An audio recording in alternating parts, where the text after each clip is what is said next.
heart of London, there lived a peculiar boy named Peter Pan.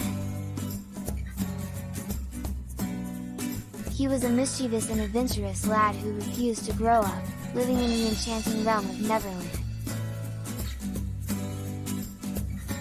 This magical place was home to fairies, mermaids, and a band of young boys known as the Lost Boys, all of whom were led by the fearless Peter. One night, while the darling children, Wendy, John, and Michael, were tucked into their beds, Peter Pan visited their nursery with his loyal companion, Tinker Bell. Intrigued by Wendy's stories of his daring escapades, Peter decided to take them to Neverland.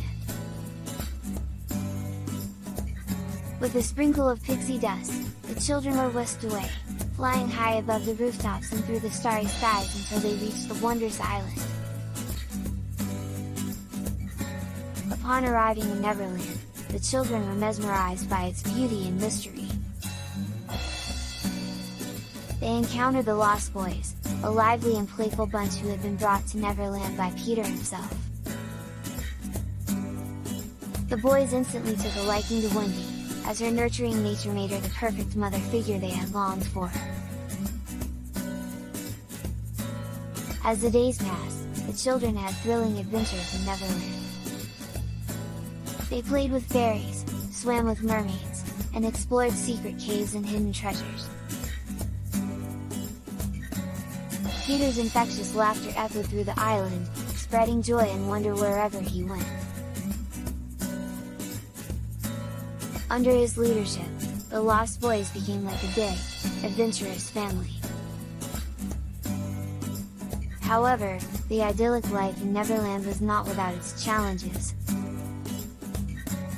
They faced dangers from Captain Hook, a sinister pirate with a hook for a hand, and his bumbling crew.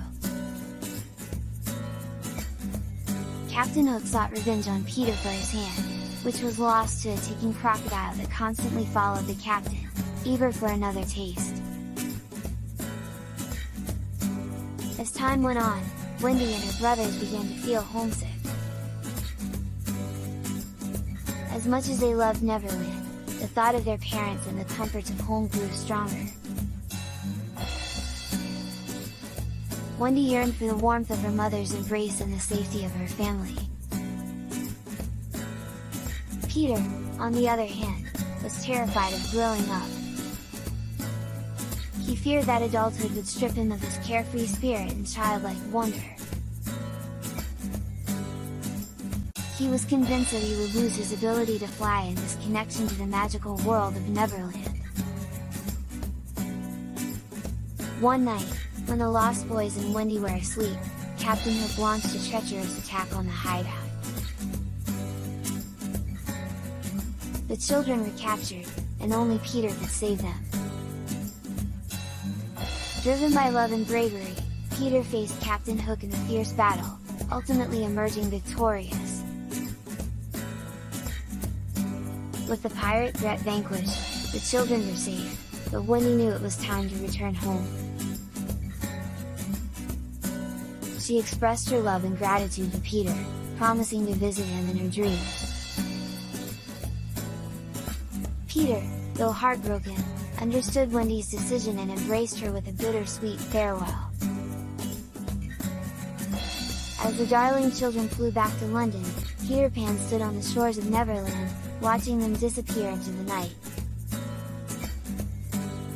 A profound sense of loneliness washed over him, but he also felt a newfound understanding. Growing up, he realized, didn't mean he had to lose the magic of childhood. From that day on, Peter continued his adventures in Neverland with the Lost Boys, cherishing the memories of his time with Wendy and her brothers. He learned that while growing up was inevitable, the spirit of imagination and the love for adventure would always remain alive in his heart. As time passed, children all over the world heard the timeless tale of Peter Pan, the boy who could fly, the leader of the Lost Boys, and the eternal symbol of youth and freedom. And in their hearts, they kept the belief that, with a sprinkle of pixie dust, they too could find their way to Neverland and experience the magic of eternal childhood. For Peter Pan's spirit lived on, reminding them that the essence of childhood could stay with them forever, guiding them through life's adventures and challenges.